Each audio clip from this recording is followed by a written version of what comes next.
You're listening to part 2 of my interview with professional race car driver Sam YAU on the Boost Cup podcast. If you haven't heard part 1 yet, I'll put a link to it in the description below. Now you personally, you have a Cayman GT4 still, right? I do. Yeah, I do. But you've got to drive a number of other people's cars. You know, at your track days, people will just give you the keys to their car and say, "Let's see what you kind of lap time you could throw down." What are some of the best cars, street cars, or otherwise, that you've had the opportunity to drive on track? Wow, I mean, I can go on forever there because there's, I don't have one particular favorite car because a lot of cars are very unique in their own way, and everyone has their own characteristics. So, I mean, the ones that I enjoy the most that I've driven on the track that are considered street-driven registered vehicles is, some people might hate me for saying it, but I've driven Enzo at the track. I've driven a Pagani, Zonda Pagani on the track. I've driven just various Porsche high-end, sports cars like GT2 RS, GT3 RS. I've driven a Radical. I've driven Ariel Atom on slicks. So yeah, I mean, all these cars. Not to take away which one is better or not, because they're all very unique. As I said earlier, even a lot of domestic cars that there are extremely fun to drive, like the Viper, the Corvette, the Mustangs, even the lower horsepower cars, and they all have their own characteristics. And every time I jump in a seat, you learn about these cars. The limitations are all different. The handling characters are all different. Power delivery is all different. So yeah, I mean, what do you love about your GT4? Now that's a stick shift car still too. I know. I feel like you did that for a reason. What are some of the things that you love about that car? First, obviously, is manual gearbox. And at the time I ordered and purchased it, it was the only one mid-engine GT platform cars out of Porsche. Right. Oh wow. And that's why I sold my Lamborghini Gallardo that I converted to rear-wheel drive. I have issues, but I converted to rear-wheel drive, and it was a manual gearbox as well. So that was kind of rare. But at the same time, rare, yeah. So, but at the same time, I always wanted a mid-engine Porsche, and that's when Porsche announced that they're going to make the Cayman a GT4 GT version, which I was one of the first to the dealer to place an order. That's why I still have it today from they first came out in 2016. I've come close to buying a Cayman, not a GT4, on multiple occasions. So before you and I met, I had a Maserati Gran Turismo GTS, and I could afford the car, but I couldn't afford to track the car. If that makes any sense to you. But I almost bought a Cayman GTS that was the same price. And I looking back, I should have bought that car because I would have probably had the balls to try to track that. It's a little bit easier to maintain than a Maserati. But I fell in love with the sound of the Maserati, and I just had to go with it. And then before I bought my M235, I almost bought a 987 Cayman S. And I was like, well, I just want to have a back seat because I'm going to have my daughter in the car. And, I'll drive around with her, and that'll be nice. And then come to find out, I never had my kid in the car. So I never had it. It happens. And then, I got rid of the M235, and now I have my C5 Corvette, which doesn't have a back seat. And now my daughter wants to go in the car with me, but she's still not big enough to sit in the front seat of it yet. So she's going to have to wait a few more years. But yeah, I came close to buying a couple Caymans myself. I probably will eventually get one at some point. Yeah, they're good cars. I mean, obviously they're not the highest horsepower cars, but like I said earlier, I think every car means something to somebody, due to maybe they have a special history with it and may relate to them better. So there's always some car that is faster, right? I mean, that's just the way the modern auto industry is. There's always some cars going to come out with more horsepower, lighter, and just quicker, or with better technology. But it's all about the experience to me. It's about the driver. I mean, that's the biggest thing you could do. So like I did a 139 at New York Safety Track this past summer, which is the fastest I've gone in the Corvette. Yeah. But if we stick you in that thing, you're probably mid 130s. So yeah, 135. Maybe. I mean, it depends if it is not snowing. If it's not, God, well, we've been there. But at the same time, there's there's always someone faster than me. So it's just, Of course. that's why it's such a fascinating sport, because in any given day, someone could be better than you. The track condition could be better than the time that you drove it, or your car or the car that you're driving have better aerodynamics or better setups on alignments or even better tires, which is essential to how a car performs on the track, you know? Well, I think the track racing and driving in general is the great equalizer, because on a street, it's 90% about how much horsepower you have. Like if you're going to roll race somebody or go to a drag strip and drag race somebody, it's a little bit about traction and the rest about how much horsepower you have. But, you could take, someone and put them in a McLaren and they're not going to be any faster than somebody in a Miata, because the person in the Miata might know how to drive it. And I think that really makes it the great equalizer. But also at the same time, I never bash anybody for taking their exotic car to a racetrack, because that's where it's supposed to be, and that's where that's where the time to learn, and that's the time to improve. Like everybody's got a first time. Everybody's got a first time. There's Absolutely. just first time for everything. Yep. And then it's just really cool to see people improve over time. So definitely improving on your skills is big, and I think that's really why people like to drive with you at Track Experience. I mean, you have a lot of exotic cars that come to your track days, a lot. Like if I have my Corvette there or my BMW, I'm probably one of the cheaper cars there. But the atmosphere that you have, like, how did you get it to create such a comfortable atmosphere to get people to bring their cars out like that?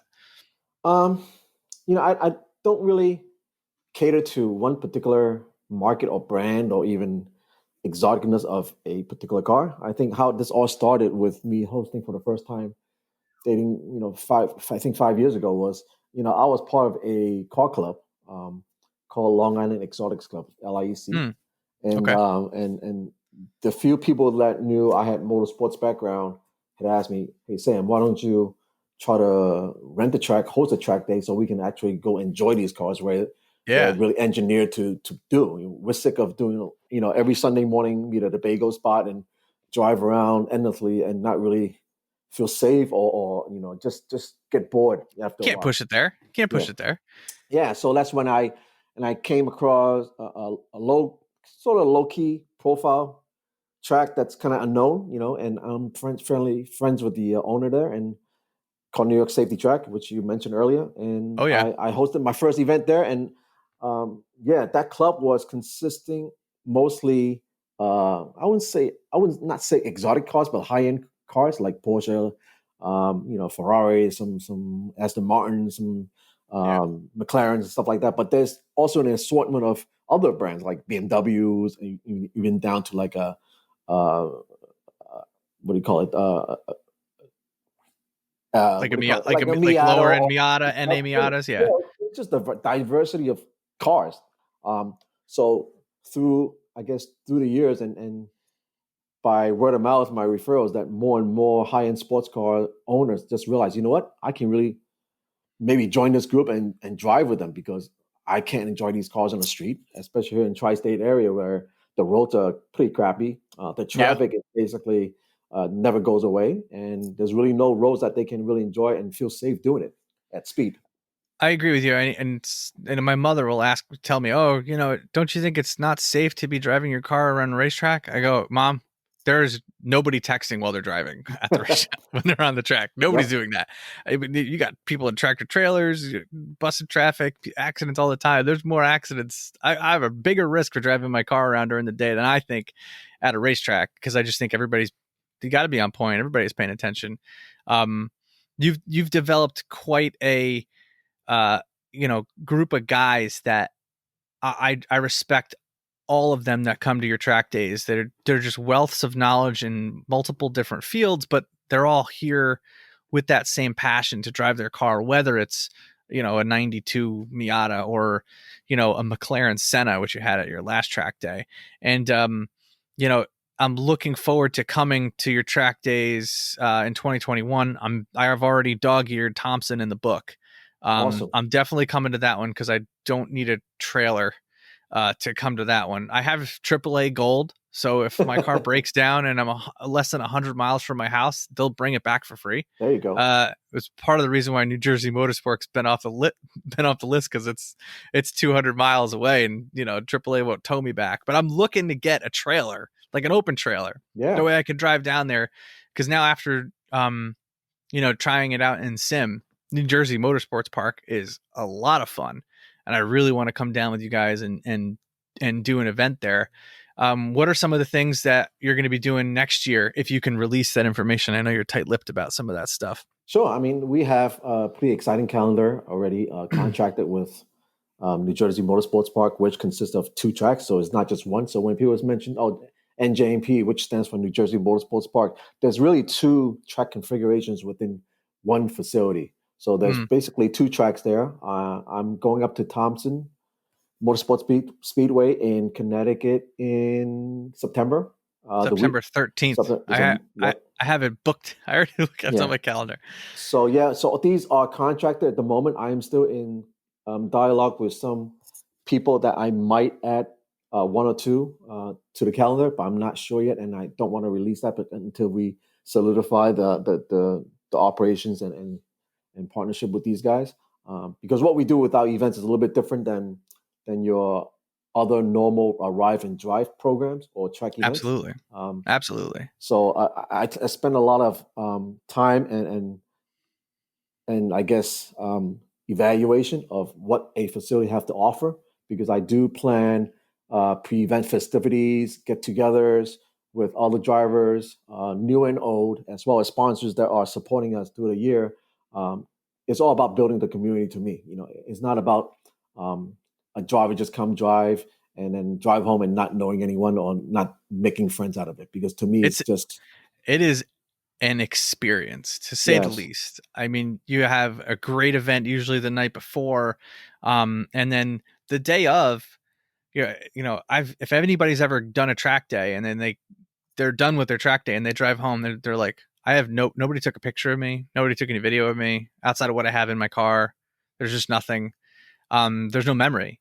And with your track days, you have multiple photographers around the course getting pictures of you in the action. Like I got a picture of me up on 2 wheels going over Wheelie Hill.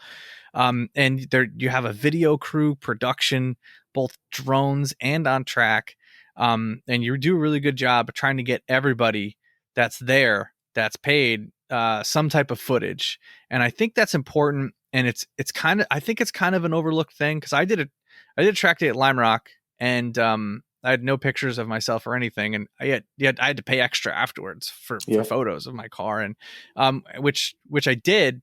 But I think having it all included into one package, it might be a little bit more expensive than just doing a bare bones track day, but you get a lot out of it. I mean, you got food there, all these different vendors and stuff. It is a full on experience, and I think anybody that is looking to do a track day, your first one should be with you guys and Track Experience, because it's something that you'll just never forget it. The people that are there, the photos, the videos that you have, the full experience. I mean, you can probably explain better than what I just did about it. It's all about the memories. To me, it's all about the memories and taking those memories and really embrace it and get to brag about it and talk about it with your children, your friends, or maybe they don't live around here, but they want to learn more about what you just posted on your social media, on your Facebook. That's why I've spent a lot of time trying to be innovative and trying to be different than everybody else. All right, that wraps up episode 2 of the Boost Cut Podcast with professional race car driver Sam YAU. Stay tuned to episode 3 coming up next week. And if you guys haven't already, consider subscribing. Thank you very much for watching, and I'll catch you in the next one.